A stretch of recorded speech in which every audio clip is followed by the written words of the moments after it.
கல்யாணம் ஆகலைன்னா அம்மா அப்பா காத்திருப்பாங்க, கூட பிறந்த காத்திருப்பாங்க. எல்லோரும் கூட பேசுங்க, இல்லை ஃப்ரெண்ட்ஸுங்க வெயிட் பண்ணுவாங்க, அவங்களோடெல்லாம் பேசுங்க. இன்றைக்கி ஒரு நாள் தானே டைம் இருக்குது, அடுத்த நாளில் பார்த்துக்கலாம். நாளைக்கு கூட லைவ் இருக்க போகுது. சரியண்ணா? கரெக்ட் தானே? அவ்வளோதான். ஃபோனுன்னு இருந்தோம்னு வச்சிங்கன்னா எல்லோரும் டென்ஷன் ஆயிடுறாங்க. உங்களுக்கு தெரியுமா, ஒரு நம்ம லைவில் நான் வந்து எப்படி சொல்கிறது, ஒரு அப்பா தாத்தா ஒரு வயசில் தான் ஒருத்தர் வருவாங்க. அவங்க என்ன சொல்லுவாங்க தெரியுமா? என்னோடய பொண்ணு கூட பேச முடியலம்மா, எப்போ பாரு ஃபோன் வச்சிட்ருக்காப்புல. நம்ம குழந்தை கூட பேசணுமேன்னு 2 வார்த்தை பேசினா அதுக்காட்டியும் உள்ளே போயிடுறாப்புல, போயிட்டு ஃபோனை வச்சுட்டு உக்காந்துருக்காப்புல அப்படின்னு சொல்லி ஃபீல் பண்ணார்.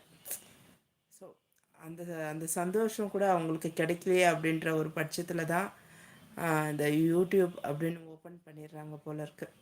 இப்போ நம்மலாம் பேசும்போது அவங்களுக்கு பிடிச்சிருக்கு.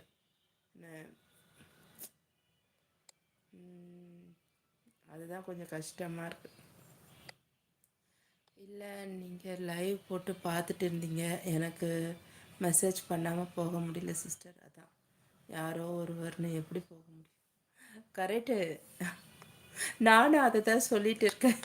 மேபண்ணா வாங்க ராஜ்மா அப்படின்னு சொன்னீங்கன்னா பெரிய சந்தோஷம்தான். ஓகே, அண்ணன் வந்தாச்சு அப்படின்னு. தினமும் நம்ம கூட பிறந்தவங்க கூட ஃபோனில் பேச மாட்டோமா? இன்றைக்கி பேசணுன்னா அவங்கக்கிட்டேருந்து ஃபோன் வந்தால் டெய்லி வந்து இருக்குமே, ஏன் இன்றைக்கி அண்ணன் கால் பண்ணல, என்னாச்சு அப்படின்னு ஒரு ஃபீலும் இருக்கும்ல. என்னடா தங்கச்சி டெய்லி வருவா, இன்றைக்கி என்ன ஆச்சு ஆளை காணும் அப்படின்ற ஃபீலும் இருக்கும். அது வந்து உண்மையான உறவுகளுக்குள்ளே அது நடக்கும். ஸோ நான் நிச்சயமாக எதிர்பார்ப்பேன். நீங்கள் வராமல் போயிருந்தாலும், என்ன மேபன் இன்னைக்கு இன்னும் வரல, எனக்கு தெரியும் டெய்லி வரவங்கலாம் இப்போ தான் தினமும் பார்க்குறேன்ல லைவ் போடுறதுனால யார் யார் என்ன எப்படின்றதுனால யார் யாருன்னு சொல்லி எனக்கு தெரியும். அண்ணன் அப்பா அம்மா அப்படின்னு எல்லாம் வர்றதுனால. இன்னைக்கு வரலையே, ஏன் வரல, என்னாச்சு, ஏதோ ஓகே என்ன வேலையாக இருப்பாங்க, நாளைக்கு பார்க்கலாம் அப்படின்ற மாதிரி இருக்கும். கண்டினியூவாக வரல, 4-5 நாள் ஆகிடுச்சு விஜய் அண்ணாலாம் வந்து.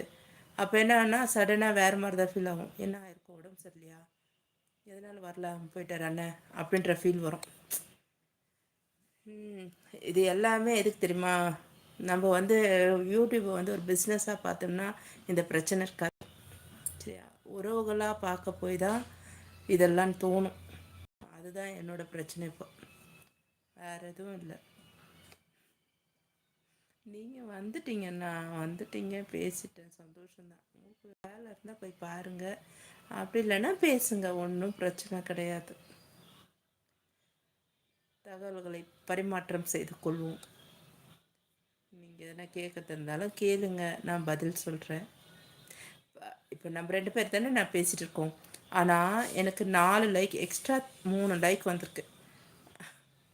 இந்த லைக் வச்சு என்ன பண்ண போகிறோம் சொல்லுங்கள். அதில் யார் லைக் போட்டாங்கன்னு தெரியுமா? தெரியாது. அப்படி இருந்தால் என்ன பண்ண போகிறோம்? உறவுகள் மட்டும்தான் உயிர், மற்றதெல்லாம் ஒன்றும் இல்லை. சரி அண்ணா, நீங்கள் போய் சாப்பிடுங்க.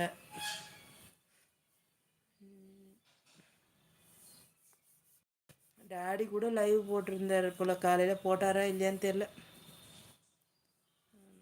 எங்கே போட்டிருந்தார், எனக்கு கூட மெசேஜ் பண்ணியிருந்தார்.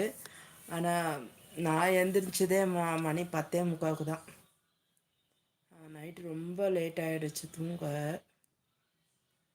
வீட்டில் அவர் டியூட்டிலேருந்து வர்றதுக்கு ஆயிடுச்சு. அதுக்கப்புறம் வந்து அப்படி இப்படின்ட்டு சரியாக போச்சு. அதனால் இந்த பனிக்காலன்றதுனால ரொம்ப கஷ்டமாக இருக்குது எழுந்துக்கிறதுக்கு வேறு. சமத்துக்கும் வாங்க, வணக்கம், வாங்க. 4+4 கமெண்ட் பண்ணுங்கள்.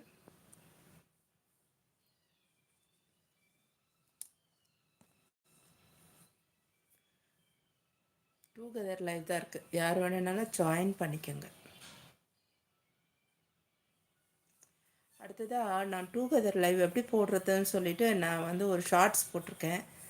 அதில் வந்து உங்களுக்கு விருப்பம் இருந்தால் டுகெதர் லைவ் பண்ணணும், எனக்கு அது பண்ண தெரியாதே அப்படின்னு யோசிக்கிறவங்க தான் அந்த ஷார்ட்ஸை போயிட்டு பாருங்கள். பார்த்தா